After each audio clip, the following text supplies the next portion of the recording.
Elias Ward hated storms. He hated the way thunder shook the windows of his big, empty house. He hated how lightning made scary shadows dance across the walls. Most of all, he hated how storms made everything feel wild and out of control. And Elias Ward liked control. His mansion sat on top of a hill, far away from the noisy city below. Inside, everything was perfect. The floors shined like mirrors. The furniture cost more money than most people made in a year. Even the air smelled expensive, like leather and with polish. But tonight, the storm didn't care about any of that. Rain hammered against the tall windows. Wind screamed through the trees outside. Elias stood in his study, holding a glass of something golden and strong, trying to ignore the chaos outside. Then came the knocking. At first, he thought it was just a branch hitting the door. Storms did that sometimes. But the knocking came again. And again. Soft but steady, like someone who wouldn't give up. Elias frowned. Nobody came to his house. He made sure of that. He had gates, security cameras, and a long driveway that kept the world far away. That's how he liked it. The knocking continued. With an annoyed sigh, Elias set down his glass and walked to the front door. His expensive shoes clicked against the marble floor. He grabbed the handle, ready to tell whoever it was to go away. He pulled the door open and froze. Standing on his doorstep was a little girl. She couldn't have been more than 6 years old. Her dark hair hung in wet strings around her face. Her clothes were soaked through, clinging to her tiny body. But what made Elias's heart stop was her feet. She was barefoot. Her small toes were red from the cold. Mud covered her feet up to her ankles. She stood there shaking, not just from the cold, but from something deeper, something that looked like fear. In her small hand, she clutched something, a piece of paper wet and crumpled, and a key, an old, rusted key that looked like it had been buried for years. For a moment, neither of them moved. The rain poured down behind her. Lightning flashed, making her shadow stretch long across his perfect floor. Then the girl looked up at him with huge, dark eyes, and she said one word, "Dad." The word hit Elias like a punch to the stomach. His mouth went dry. His hands started to shake. He took a step back, nearly stumbling over his own feet. "What?" he whispered. "What did you say?" The girl's bottom lip trembled. Tears mixed with rainwater on her cheeks. Are you my dad?" Elias's mind spun like a tornado. This couldn't be real. This had to be some kind of mistake. Some kind of trick. I'm not. He couldn't finish the sentence. The girl held out the wet piece of paper. Her hand shook so badly she almost dropped it. "Mama said if something bad happened, I should find you. She said you would help." Elias didn't want to take the paper. He didn't want to touch it, because touching it would make this real. But the girl kept holding it out, her eyes begging him to take it. With fingers that didn't feel like his own, Elias took the paper. It was soft from rain and worn, like it had been folded and unfolded many times. He carefully opened it. The handwriting made his heart stop completely. He knew that handwriting. He would know it anywhere, even after all these years. Neat and careful, with little loops on the letters. The same handwriting that used to leave him love notes in his pockets when they were young. "Sarah." The note was short. "Elias, if you're reading this, something has happened to me. Her name is Lily. She's yours. The key opens a box under my bed. Everything you need to know is there. Please don't turn her away like you turn away from us. She needs you. S." Elias read it 3 times. Then 4. The words blurred as memories crashed over him like waves. Sarah with sunshine in her hair, laughing at his jokes. Sarah crying when he said he was leaving. Sarah's voice on the phone 6 years ago. "Elias, I need to tell you something important." And his response, cold and busy. "Sarah, I don't have time. I have a meeting." The phone call he never returned. The calls that eventually stopped coming. The silence that grew between them like a wall. "Mister?" The small voice pulled him back to the present. Elias looked down at the girl. At Lily. Her lips were turning blue. Her whole body shook with cold. "I don't feel good," she whispered. Then her eyes rolled back, and she started to fall. Elias moved without thinking. He caught her before she hit the ground, scooping her tiny body into his arms. She was so light, too light, and burning hot despite being soaked with cold rain. No, no, no, Elias muttered, carrying her inside. He kicked the door shut behind him, blocking out the storm. He laid her on the leather couch in his study. Her wet clothes left dark marks on the expensive material. He didn't care. Lily? He patted her cheek gently. Lily, wake up. Her eyes fluttered but didn't open. She mumbled something he couldn't understand. Elias's hands shook as he grabbed his phone. He dialed for help, his voice tight with panic as he gave his address. While he waited, he knelt beside the couch, staring at the little girl's face. Now that she was still, he could see it. The shape of her nose, the curve of her chin, the way her eyebrows had a little arch, just like his did. In the distance, sirens wailed, getting closer. Elias looked at the rusted key in his palm, then back at Lily. I'm sorry, he whispered to her sleeping face. I'm so sorry. The ambulance lights flashed red and blue through the windows, painting the room in colors of emergency. And somewhere in the storm, a woman's last wish waited to be answered. The paramedics rushed through the door like soldiers on a mission. A tall woman with kind eyes and a younger man with quick hands moved straight to Lily. How long has she been unconscious? The woman asked, already checking Lily's temperature. Just a few minutes, Elias said, his voice sounding strange to his own ears. She was standing in the rain. She's burning up. Her temperature is very high, the woman said, her face serious. We need to cool her down. When did she get here? Maybe 10 minutes ago? I don't know exactly. Elias ran his hands through his hair. She just appeared at my door. The younger paramedic wrapped Lily in a silver blanket and lifted her gently. We're taking her to St. Mary's Hospital. Are you her father? The question hit Elias like lightning. Yes. No. I mean... He couldn't finish. The woman paramedic gave him a sharp look. Sir, we need to know. Is she your daughter? Elias looked at Lily's pale face, her dark eyelashes against her cheeks. I think so. I just found out tonight. Something changed in the woman's expression. Not judgment, but understanding. Maybe even pity. You should come with us, she said quietly. There's something you need to know. Those words sent ice through Elias's veins. What do you mean? We'll talk at the hospital. Right now, we need to go. The ride to the hospital was the longest 20 minutes of Elias's life. He sat in the back of the ambulance, watching the paramedics work on Lily. They put a cool cloth on her forehead. They whispered to each other in medical words he didn't understand. And all Elias could think about was Sarah. Sarah, who used to make him laugh until his stomach hurt. Sarah, who believed in him when nobody else did. Sarah, who he left behind because he wanted to be rich and important more than he wanted to be loved. 7 years ago, they were supposed to get married. They had picked out a small apartment together. Nothing fancy, but it was theirs.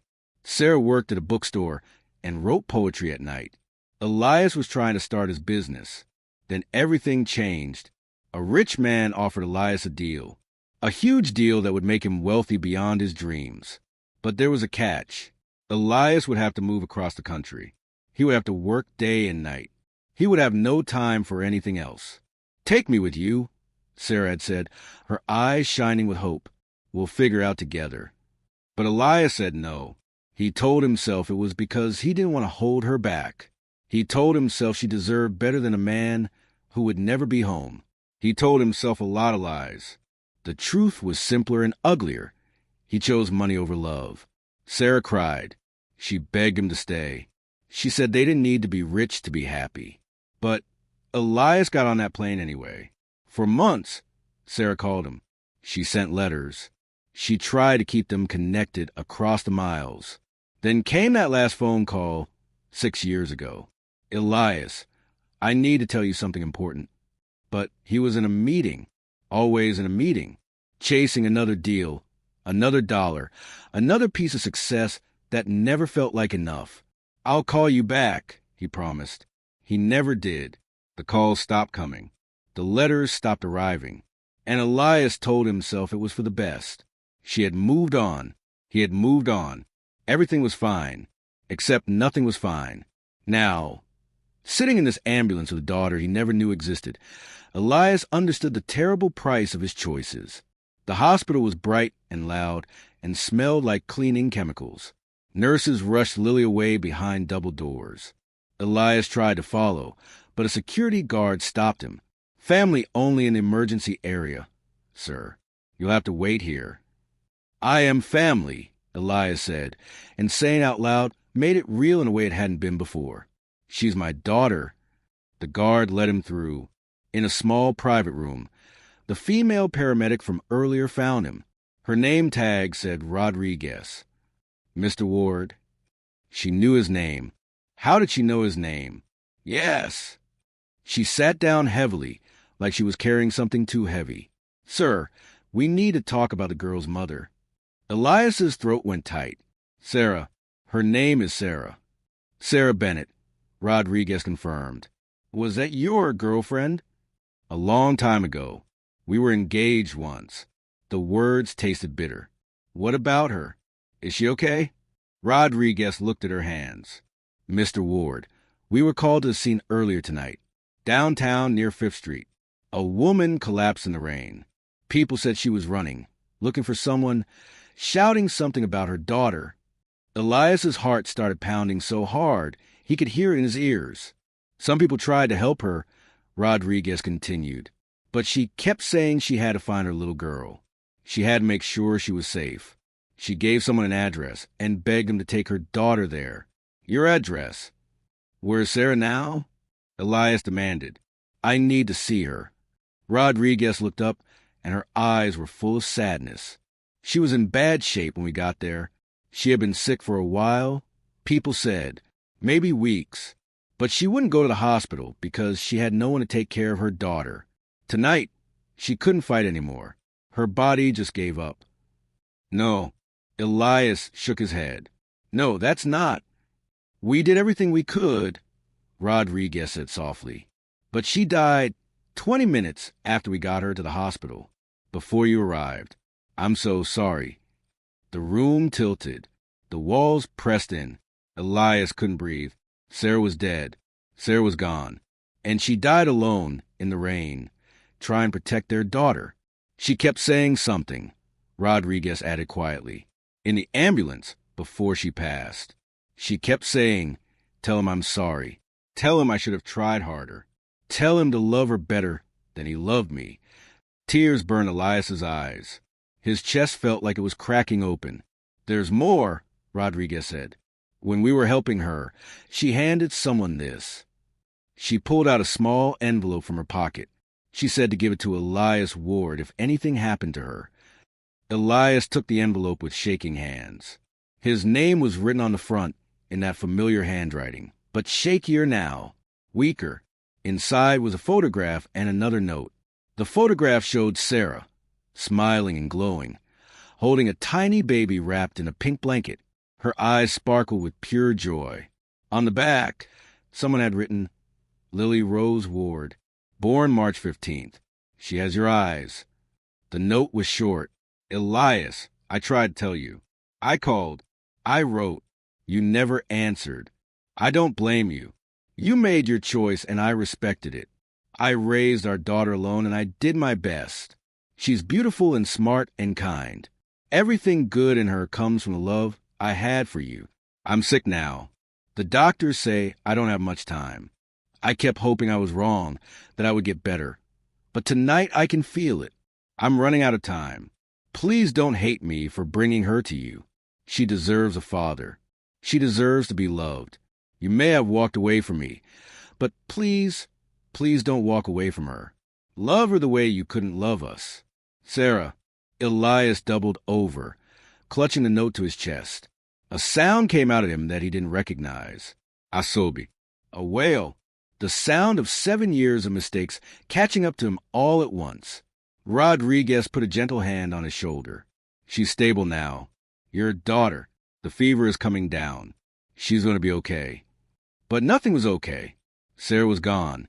The woman he had loved and abandoned was dead, and she had died believing he never cared. She died thinking he had chosen success over them, And the worst part? She was right. Can I see Lily? Elias asked, his voice broken. Soon. They're finishing up now. Elias stood up, wiping his face. His expensive suit was wrinkled. His perfect hair was a mess. None of it mattered.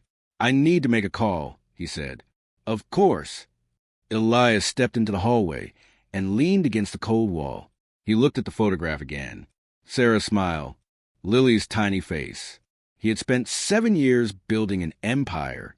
He had 3 houses, 5 cars, and more money than he could spend in 10 lifetimes. And he had nothing, because he had thrown away the only things that mattered. A nurse appeared. Mr. Ward, you can see your daughter now. Your daughter. Those words didn't feel real yet. But as Elias followed the nurse down the bright hallway, he knew one thing for certain. He couldn't run away anymore. Not this time. The hospital room was quiet except for the beeping of machines. Lily lay in a bed that looked too big for her small body. Wires connected her to monitors that blinked and hummed. Someone had put her in a hospital gown with little bears on it. She looked so tiny, so fragile, so alone. Elias stood in the doorway, frozen. Part of him wanted to run, to go back to his empty mansion and pretend this night never happened, to return to his safe, controlled life where nothing hurt because nothing mattered. But his feet wouldn't move backward. They would only move forward. He walked to the bed and sat in the plastic chair beside it. Up close, he could see her face clearly for the first time, the curve of her cheekbones, the shape of her ears, the small birthmark on her left temple. That birthmark, he had the exact same one. She's been asking for you, a nurse said from the doorway. In and out of sleep, she keeps saying, "Where's my dad?" The word stabbed into Elias's heart. Has she been awake? He asked. A few times. Brief moments. We gave her medicine to help her rest. The nurse smiled sadly. She's a fighter, that one. Just like her mama, the paramedic said. The nurse left, and Elias was alone with his daughter. His daughter. He still couldn't wrap his mind around it. This morning, he woke up alone. By tonight, he had a child. A child he knew nothing about. A child whose mother was gone. A child he had abandoned before she was even born. Elias reached out slowly and touched Lily's hand. It was so small in his. Her fingers were delicate, her nails tiny. A child's hand that should have been held 1,000 times by her father. But he wasn't there. He was never there. "I'm sorry," he whispered. "I'm so sorry, Lily." Her eyes fluttered open. For a moment, they were confused, scared. Then they focused on his face. "You came," she said, her voice scratchy and small. Elias's throat closed up. "Of course I came. Mama said you might not. She said you were very busy and important." Each word was a knife. "I'm here now." Lily's bottom lip trembled. "Where's Mama?" This was it. The moment Elias had been dreading. How do you tell a 6-year-old that her mother is gone? How do you explain death to someone so small? But before he could find the words, Lily's eyes filled with tears. "She's not coming back, is she?" Lily whispered. "That's why she made me come to you. That's why she gave me the key and the note." She knew. Tears ran down her cheeks, and something inside Elias shattered completely. He stood up and carefully sat on the edge of her bed. Then he did something he hadn't done in 7 years. He opened his arms. Lily didn't hesitate. She threw herself into his chest, sobbing. Her small body shook with grief too big for someone so little to carry. Elias wrapped his arms around her and held on tight. He pressed his face into her hair and cried with her. For Sarah, for lost time, for all the moments he missed. "I've got you," he said, rocking her gently. "I've got you and I'm not letting go." "Promise?" Lily hiccuped between sobs. "I promise." They stayed like that for a long time. A father and daughter meeting for the first time in a hospital room, united by loss and grief and something else. Something small but growing. Something that felt like hope. Finally, Lily pulled back and wiped her eyes. "Are you really my dad?" "Yes," Elias said, and this time he didn't hesitate. "I really am. Mama showed me pictures. She said you were very smart and strong. She said you built big buildings and helped lots of people. Elias's heart twisted. Even after everything, Sarah had spoken well of him to their daughter. She could have filled Lily with anger and hate. Instead, she gave her hope. Your mama was the strongest person I ever knew, Elias said, and the kindest. Everything good in this world. She saw it, even when it wasn't there. She used to sing to me every night, Lily said softly. When I was scared or sad. Will you sing to me? I'm not a very good singer, Elias admitted. That's okay. Mama wasn't either. But I liked it anyway. So Elias sang. He didn't know any children's songs, so he hummed an old tune his own mother used to sing to him. He couldn't remember the words, but the melody came back to him from deep in his memory. Lily's eyes started to close. Her breathing slowed and steadied. The fear left her face, replaced by peace. Don't leave, she mumbled, already half asleep. I won't, Elias promised. I'm right here. As Lily drifted off, Elias thought about his life. His big houses, his expensive cars, his important meetings and powerful friends. None of them were here. None of them would sit with him in a hospital room at 3 a.m. None of them mattered. But this little girl mattered. She mattered more than anything else in the world. A doctor came in quietly. She's stable now. The fever broke. She'll need rest and observation for a day or two, but she's going to be fine physically. And emotionally, Elias asked, though he knew the answer. The doctor's face grew sad. She lost her mother. That kind of pain doesn't heal quickly. She'll need support. Therapy, probably. And most importantly, she'll need someone who won't leave. Someone stable and present. She'll have that. Elias said firmly, I'll make sure of it.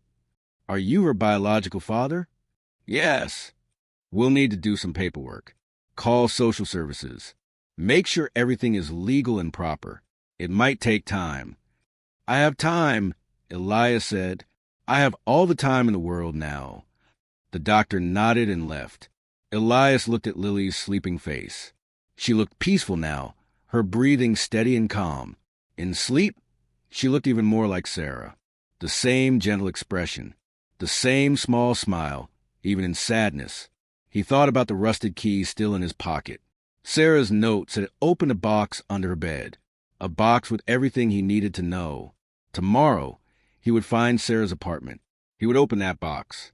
He would learn about the 6 years he missed. Every birthday, every first word, every skin knee and bedtime story.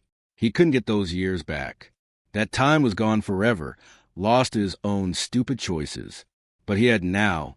He had tomorrow. He had a chance to do better. Outside the window, the storm had passed. The sky was clearing, revealing stars. A new day was coming, bringing with it a new life. A harder life, maybe, but a real one. Elias took Lily's small hand in his again. I don't know how to be a dad, he whispered to her sleeping form. I'm going to make mistakes. I'm going to mess up. But I promise you this, Lily Rose Ward, I will never leave you again. I will be here for every scraped knee, every bad dream, every school play and soccer game and birthday party. I will love you the way I should have loved your mother, the way I should have loved both of you from the beginning. A tear slid down his cheek. Your mama was wrong about one thing. She said everything good in you comes from her love for me. But the truth is, everything good in me died when I walked away from her. And maybe, just maybe, you can teach me how to find it again. Lily stirred in her sleep and squeezed his hand. And Elias Ward, the man who had everything and nothing, finally understood what it meant to be rich. It meant this small hand in his, this quiet promise, this choice to stay when every instinct told him to run. The word that broke and became the vow that saved him. I'm here, and I'm not going anywhere. Not ever again. As dawn broke over the city, Elias sat beside his daughter and watched her sleep. For the first time in 7 years, he felt like he was exactly where he was supposed to be. The storm had passed. The real tempest had been inside him all along. And it ended with a promise that, for the first time in his life, felt worth keeping. Did this story touch your heart? If you want to see part 2 of Elias and Lily's journey, let me know in the comments. What happens when Elias opens Sarah's box? How does he learn to be a father? Can a man who lost everything find redemption in the eyes of a child who lost even more? Your engagement decides if this story continues. Like if this story moved you. Comment with your thoughts. Did Elias make the right choice? Subscribe for more emotional stories that will make you feel deeply. Share this story with someone who needs to remember that it's never too late to choose love over ambition, presence over wealth, and family over everything else. Sometimes the storms that break us are the ones that finally show us what truly matters. What did you think? Would you want to read part 2? Let me know below.